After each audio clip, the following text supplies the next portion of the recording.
Hello friends, Saumya maths classroom में आप सबका बहुत स्वागत है। उम्मीद है आप सब बहुत अच्छे होंगे। आपके लिए वीडियो तैयार है, यानी हमारी क्लास तैयार है। तो आइए समझते हैं हमें क्या पढ़ना है। इसके पहले अगर आपने चैनल को सब्सक्राइब नहीं किया है तो जल्दी से सब्सक्राइब कर लीजिए सौम्या मैथ्स क्लासरूम चैनल को। वीडियो को जल्दी से जल्दी ज़्यादा से ज़्यादा शेयर कीजिए और वीडियोज़ को ज़्यादा से ज़्यादा लाइक कीजिए और साथ में बेल आइकन प्रेस करना बिल्कुल मत भूलिए ताकि जैसे ही वीडियो पड़े आपको तुरंत नोटिफिकेशन मिल जाए। तो जैसा कि आप सब जानते हैं कि क्लास 12th की मैथमेटिक्स हम पढ़ रहे थे, जिसमें हम लाइव क्लासेस देख रहे थे, पर इस टाइम पे कुछ नेट इश्यूज होने की वजह से क्लासेस लाइव नहीं चल पा रही थी। तो मैंने सोचा कि क्यों ना 1-2 दिन हम रिकॉर्डेड वीडियोज ही डाल देते हैं। तो अभी परसों की क्लास तो मैंने बनाई थी, पर लाइव वो 6 ही मिनट हो पाई, तो बाकी मैंने आपको एक वीडियो दे दिया था। थोड़ा सा कम रिस्पॉन्स आया है, कायदे से देखिए, आपकी डिमांड पे ही ये क्लासेस स्टार्ट की गई हैं, तो इसलिए कम से कम आप तो देखिए ही। चलिए हम आज आगे के क्वेश्चंस पढ़ते हैं। हमने अपनी एक्सरसाइज 10.1 को पूरी तरह खत्म कर लिया था। 10.2 के 3 क्वेश्चन हमने पहली क्लास में देख लिए थे, यानी 10.1 और प्लस 10.2 के 3 क्वेश्चंस। फिर 10.2 के 4th नंबर क्वेश्चन से 10th क्वेश्चन तक हमने एक क्लास में कवर कर लिया। अब आज हम 11 से लेकर 15 तक के सारे क्वेश्चंस को कवर करेंगे। ये सारे क्वेश्चन बताने लायक है मेरे, तो इसीलिए मैंने क्या किया है, इस क्लास में कम ही क्वेश्चन रखे हैं, पर हम बहुत अच्छे से समझेंगे क्वेश्चंस को। तो चलिए स्टार्ट करते हैं अपनी क्लास को। देखिए हमने 10 नंबर क्वेश्चन तक देख लिया था, अब हमें 11 नंबर क्वेश्चन समझना है, ठीक है। तो 11 नंबर क्वेश्चन में क्या है, show that the vector 2i cap minus 3j cap plus 4k cap and minus 4i cap plus 6j cap minus 13k cap 8k cap are collinear। Okay, तो सबसे पहले आपको 2 वेक्टर दिए हुए हैं। सबसे पहले तो अपने वेक्टर्स को नोट करते हैं। लेट वेक्टर ए, अब देखिए आपको वेक्टर ए दिया नहीं है, आपने एज्यूम कर लिया कि हमारा जो पहला वेक्टर है उसका नाम क्या है, वेक्टर ए है। तो वेक्टर ए की वैल्यू क्या दी है, 2i cap minus 3j cap plus 4k cap. Okay, फिर दूसरा वेक्टर दिया है एंड, तो दूसरे वेक्टर को हम वेक्टर बी मान लेते हैं अपनी तरफ से ही, minus 4i cap plus 6j cap minus 8k cap. ये आपके दूसरे वेक्टर की वैल्यू दी हुई है।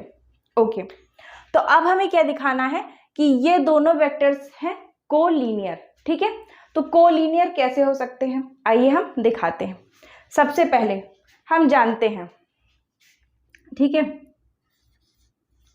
वी ऑल्सो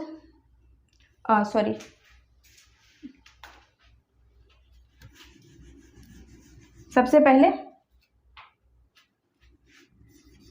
वी हैव, ये तो क्वेश्चन का पार्ट हो गया, ठीक है। अब मैंने आगे नहीं लिखा है कि इनको आपको कोलिनियर दिखाना है, ये आपको समझ लेना है। वी हैव, अब हम क्या कंटेन करते हैं, बी इज इक्वल्स टू, यानी vector B is equals to minus 4i cap plus 6j cap minus 8k cap, ठीक है। ये तो वेक्टर बी की वैल्यू हो गई जो हमने लिख दी। अब हम इसे और क्या लिख सकते हैं, देखिए क्या हो सकता है। तो हम देख रहे हैं कि यहाँ पे 4 है जिसे हम 2 × 2 लिख सकते हैं, यहाँ पे 6 है जिसको हम 2 × 3 लिख सकते हैं, और यहाँ पे 8 है जिसे हम 2 × 4 लिख सकते हैं। यानी कि यहाँ भी 2 है, यहाँ भी 2 है, यहाँ भी 2 है, तो इसको हम कॉमन ले सकते हैं। इसलिए हम क्या कह सकते हैं कि हम 2 को कॉमन ले सकते हैं, ठीक है। तो 2 को कॉमन लेंगे, तो vector B is equals to, हमने 2 कॉमन ले लिया। अच्छा, एक और चीज़ है कि 2 के साथ हम एक और चीज़ कॉमन ले सकते हैं जो है माइनस, ठीक है। देखिए यहाँ पे माइनस है, माइनस कॉमन हो जाएगा, यहाँ पे माइनस है, माइनस कॉमन होके यहाँ पे प्लस बचेगा। अब यहाँ पे प्लस है, तो एक प्लस क्या होता है, 2 माइनस से मिलके बना होता है, क्योंकि आप जानते हैं कि एक माइनस का नंबर होता है, दूसरा माइनस के नंबर से जब उसे मल्टीप्लाई करते हैं तो दोनों कैंसिल होके प्लस हो जाते हैं और मल्टीप्लाई हो जाते हैं। तो इसका मतलब है कि एक प्लस क्या होता है, 2 माइनस से मिलकर बना होता है। तो इस माइनस से जब हम प्लस से माइनस को कॉमन लेते हैं तो एक माइनस को हमने कॉमन ले लिया और अगला माइनस बच गया, तो इसलिए जब माइनस को कॉमन लेंगे तो पूरा माइनस आ जाएगा, यहाँ पे प्लस हो जाएगा। यहाँ से माइनस कॉमन लेंगे तो पूरा माइनस कॉमन हो जाएगा, यहाँ पर प्लस हो जाएगा। पर यहाँ से जब हम प्लस से माइनस को कॉमन लेंगे तो हम दो माइनस में से एक माइनस को कॉमन ले रहे हैं और एक बच जाएगा। ठीक है, तो यहाँ पे मैंने आपको समझा दिया, आप इस चीज को याद रखिएगा हमेशा कि हम ये सपोज करेंगे कि एक प्लस दो माइनस से मिलके बना है, अगर उनमें से हमने एक को कॉमन भी ले लिया तो एक बच जाएगा। ठीक है, तो यहाँ से हमने क्या किया, -2 कॉमन लिया तो माइनस कॉमन आ गया, 2 आ गया, तो अंदर बचा केवल +2i कैप। फिर यहाँ एक प्लस से एक माइनस आ गया तो एक माइनस बच गया, और 6 से 2 आ गया बाहर तो 3 बच गया, 3j कैप। फिर ये माइनस हमने ले लिया था तो प्लस हो गया, और 2 × 4 होगा 8, तो 2 को कॉमन ले लिया तो हो जाएगा 4k कैप। ठीक है, इतना आपका आ गया। अब इसके बाद में अब आप देखते हैं कि ये है vector b is equals to -2 × 2i cap -3j cap +4k cap, तो एग्जैक्टली हमारे वेक्टर a की वैल्यू है। तो इसकी जगह पे क्या हम वेक्टर a नहीं लिख सकते? बिल्कुल लिख सकते हैं, यानी ये क्या है, वेक्टर a कैप है। तो vector b is equals to -2 × vector a आ गया। ठीक है, अब इसका मतलब क्या है कि ये एक नया स्ट्रक्चर बन गया हमारा, और इस स्ट्रक्चर को हम क्या कहते हैं वो हम समझते हैं। पहले आप इतने को नोट कर लीजिए।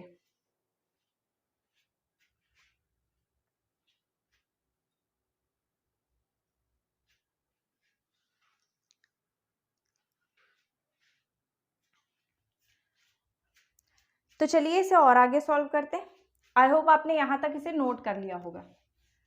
अब हम इसे इरेज करके आगे सॉल्व करेंगे। देखिए, अब ये है vector b is equals to -2 × vector a। ये कैसा स्ट्रक्चर बन गया, vector b is equals to lambda × vector a जैसा। ठीक है, देखिए वेक्टर b है, वेक्टर a है, और -2 की जगह हमने लैम्डा रख लिया, वेयर जहां पर लैम्डा इज इक्वल्स टू क्या है, -2 है।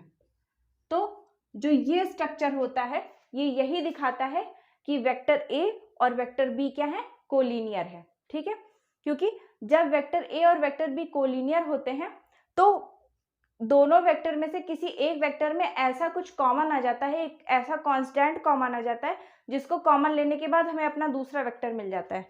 जैसे आपने देखा वेक्टर b में से हमने एक कांस्टेंट को कॉमन लिया, वो कांस्टेंट क्या था, -2 था। अब -2 को कॉमन लेने के बाद इधर जो चीज बची वो हमारा पहला वाला वेक्टर यानी वेक्टर a में बदल गई। तो इसका मतलब vector b is equals to lambda × vector a हो गया, यानी एक कांस्टेंट से वेक्टर a को जब हम मल्टीप्लाई करेंगे तो वेक्टर b मिल जाएगा। और यही चीज ये प्रूफ करता है कि हमारे वेक्टर क्या है, कोलिनियर है। तो हम आगे लिख सकते हैं, so the vectors are collinear. Okay, I hope आपको समझ में आ गया होगा। अगर समझ में ना आया हो तो कमेंट सेक्शन में जरूर बताइएगा, मैं कोशिश करूंगी आपको दोबारा से समझाने की। और वैसे तो ऑनलाइन में बहुत अच्छी फैसिलिटी है, आप दोबारा फिर से पीछे करके वीडियो देख सकते हैं। तो जल्दी से इसे नोट कर लीजिए, यहाँ तक आपने लिखा था इसके आगे का आपको नोट करना है, और फिर हम नेक्स्ट क्वेश्चन पर मूव करते हैं।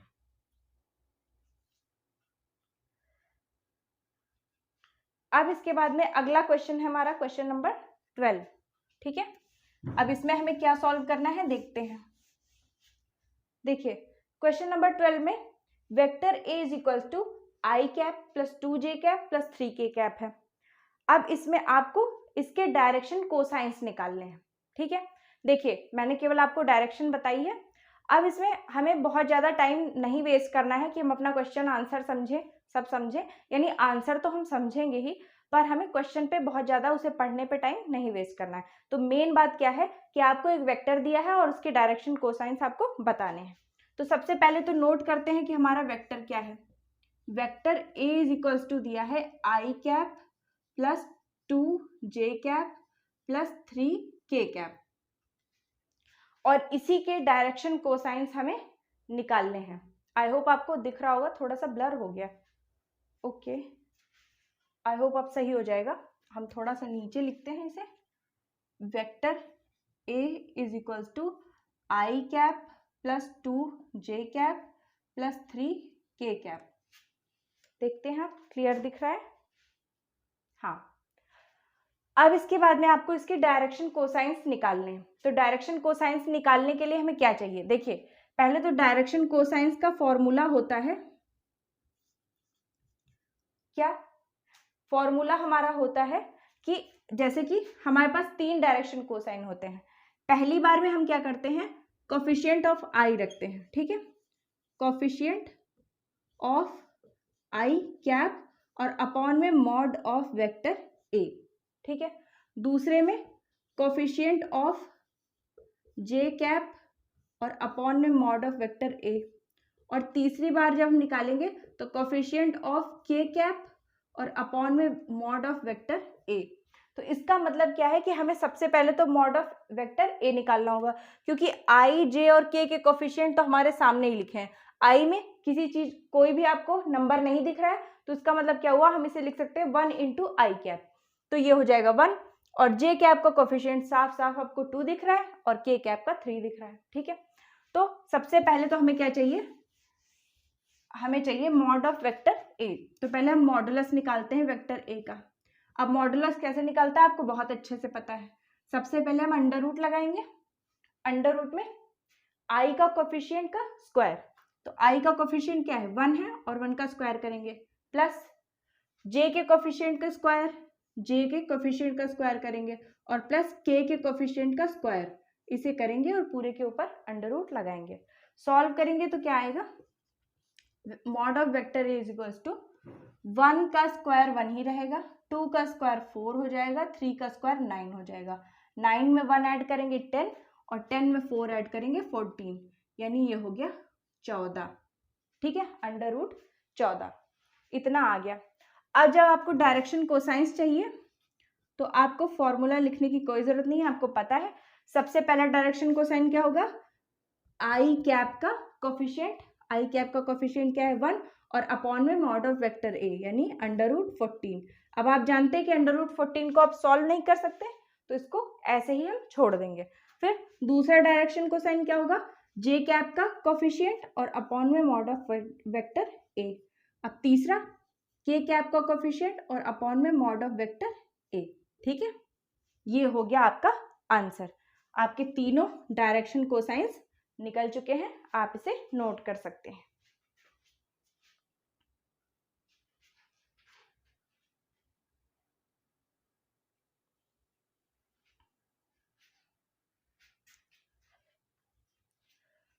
हाँ तो फ्रेंड्स, आई होप आपको ये क्वेश्चन अच्छे से समझ में आ गया होगा। तो तब तक अगर आपने अभी भी सौम्या मैथ्स क्लासरूम को सब्सक्राइब नहीं किया है तो प्लीज़ जल्दी से सब्सक्राइब कर लीजिए हमारे चैनल को। वीडियोस को ज़्यादा से ज़्यादा लाइक और ज़्यादा से ज़्यादा दोस्तों के बीच में शेयर कीजिए, ताकि हम मोटिवेट होकर लगातार आपके लिए क्लासेस लाते रहें। तो best of luck, best wishes for your upcoming exams. Thank you.